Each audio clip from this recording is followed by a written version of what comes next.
जिस आपने गधे का नाम लिया है, अभी जो बटलाओ जामिया अब्दुल फजल का जो वो एमएलए बन करके डोलता है भाई साहब, एक बात बताओ, उसके खिलाफ तो उसी के लोगों ने दर्ज कर रखा है। कई सारे मदरसे उसने कब्जा रखे, कई सारे स्कूल उसने कब्जा रखे। इनकी जांच ऐसी बिठाओ कि इनके खिलाफ कोई 2002 में, 3 में, 4 में, 5 में किसी गरीब व्यक्ति ने कोई एप्लीकेशन दी थी का थाने पे। आज हम मुख्यमंत्री जैसे बंदे जेलों में सड़े हुए देख रहे हैं। मोदी के देश में मुझे ना खाऊंगा ना खाने दूंगा। समझने वाली बात है कि आप नेता कैसा चुन रहे हो। नेता कैसा चुनोगे? राम जैसा चुनोगे, लक्ष्मण जैसा चुनोगे, कि महाराणा प्रताप जैसा चुनोगे, छत्रपति शिवाजी जैसा चुनोगे, कि औरंगजेब जैसा चुनोगे, कि बाबर जैसा चुनोगे जो जुनेऊ काटता था, बहन बेटियों को बलात्कार करता। जो आपकी गली के अंदर अगर कोई रोड पे बैठा हुआ मोची है ना, नुक्कड़ पे, अगर वो मोची 2 रुपए 10 रुपए भी अगर मेहनत से कमा रहा और धर्म की और देश की राष्ट्र की बात करता है, तो नेता उसको बना दो। वक्फ एक्ट है, वक्फ एक्ट में अभी अमानतुल्लाह खान अभी गिरफ्तार, मतलब कि उनके ऊपर आरोप लगे हुए हैं। अब ये आम आदमी पार्टी कह रही है कि भाई हमारे नेता को टारगेट करा जा रहा है। अब ये बताइए, कोई अगर वक्फ बोर्ड के अंदर जमीन में हेरफेर करता है, अगर उसके ऊपर कार्रवाई हो रही है, तो इसमें क्या दिक्कत है? बहुत बढ़िया कार्रवाई। तो भैया थप्पड़ मारने, अगर मैं किसी को थप्पड़ मारूंगा तो कार्रवाई मेरे ऊपर भी, अगर कार्रवाई मेरे ऊपर नहीं हो तो मैं तो समझ जाऊंगा मेरे देश में कानून नाम की कोई चीज ही नहीं है भाई साहब। किसी के बाप का राज चल जाएगा। जिस आपने गधे का नाम लिया है, अभी जो बटलाओ जामिया अब्दुल फजल का जो वो एमएलए बन करके डोलता है भाई साहब, एक बात बताओ, उसके खिलाफ तो उसी के लोगों ने दर्ज कर रखा है। कई सारे मदरसे उसने कब्जा रखे, कई सारे स्कूल उसने कब्जा रखे। एक स्कूल में पढ़ाई होती थी, उसने बोला ये मदरसा बंद करके मैं स्कूल चलाऊंगा, तो उसके ऊपर उन्होंने मतलब दबाव बनाने की कोशिश करी उस एमएलए ने।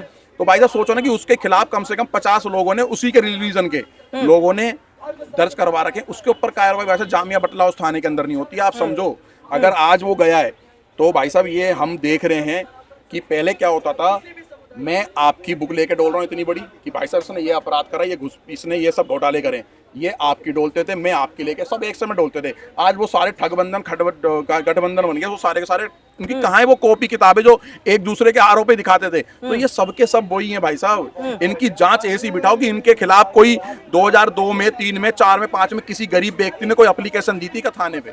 सारी डाटा पूरी फाइल उठा कर देखो, 500 से ज्यादा अपराध निकलेंगे इनके। और उन जो उन्होंने दिए कंप्लेंट दी, एप्लीकेशन दी उनके खिलाफ, उस एमएलए के खिलाफ, तो भाई साहब ये सोचो कि उस पर कार्रवाई क्यों नहीं हुई? क्या पुलिस नहीं थी? क्या पुलिस की बाजुओं में दम नहीं था कि आगे वाला बंदा कौन था, ये उससे डर गए? और उसके बाद तो भी हमने मोदी राज में देख रहे हैं कि मुख्यमंत्री जैसे बंदे, पहले तो पार्षद और सरपंच भी नहीं जाते थे जी, ठीक है, आज हम मुख्यमंत्री जैसे बंदे जेलों में सड़े हुए देख रहे हैं। ये मोदी के देश में मुझे ना खाऊंगा ना खाने दूंगा।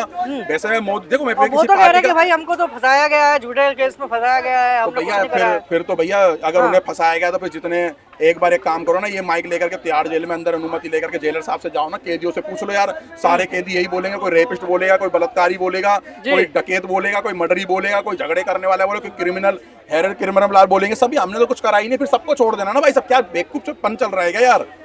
भैया वो ईडी है और उसमें एक नहीं 4 टीम बना करके, भाई इसकी गलत होगी तो इसकी सही होगी, चारों टीम जब मैच होगी ना तब जाकर के उन गधों को डाला जो हमारी बेटियों को और हमारी मातृ शक्तियों को फ्री में बस में घुमा रहा था। काम करने मर्द जा रहे हैं और बहन बेटियों को हमारे घुमा रहे हैं फ्री में, और बोल रहा है कि मैं और क्या मोहल्ला क्लिनिक खोल दिया है। एक बात बताओ, दिल्ली में मोहल्ला क्लिनिक खुला था, पता आपको? मोहल्ला क्लिनिक 9.5 किलोमीटर दायरे में एक मोहल्ला क्लिनिक था। अब मैं अपने घर में जो बैठी हुई मेरी बुजुर्ग माँ है या कोई बीमार बंदा है, मैं उसको 100 रुपए दे करके मोहल्ला क्लिनिक भेजूंगा 9 किलोमीटर को? पागलपन चल रहा है भैया। 1000 रुपए की दवाई, जो जेरनिक बोलते हैं ना उसको, दवाइयों को, हर 1.5 किलोमीटर के अंदर 2 दुकानें प्रधानमंत्री मोदी जी ने घोषित कर रखी है और लगातार खुल रही है। 1000 रुपए की दवाई मात्र आप पता कितने रुपए की? 90 रुपए करके, 90 रुपए की लिया हो, ठीक है, 90 रुपए के लिए। मोदी जी ने ये काम अच्छा करा, बताओ ये काम अच्छा करा। ये उसने मोहल्ला क्लिनिक खोले जहाँ पर कुत्ते मिलते थे, और जिन बहन बेटियों के लिए, सबके दिल्ली वासियों के लिए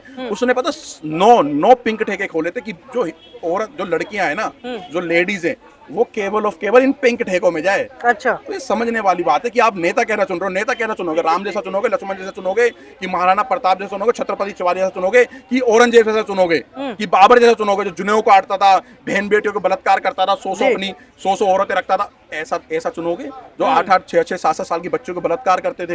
या ऐसा नेता चुनना चाहोगे आप? आप नेता पहले चुनो अपनी गली में, अपनी मोहल्ले में, जो आपकी गली के अंदर अगर कोई रोड पे बैठा हुआ मोची है ना, नुक्कड़ पे, अगर वो मोची 2 रुपए 10 रुपए भी अगर मेहनत से कमा रहा और धर्म की और देश की राष्ट्र की बात करता है, तो नेता उसको बना दो। नेता वो 1000 करोड़ के मालिक को मत बनाओ। समझ के आ रहे हो? पब्लिक का बेवकूफ बना रहे हैं क्या भाई?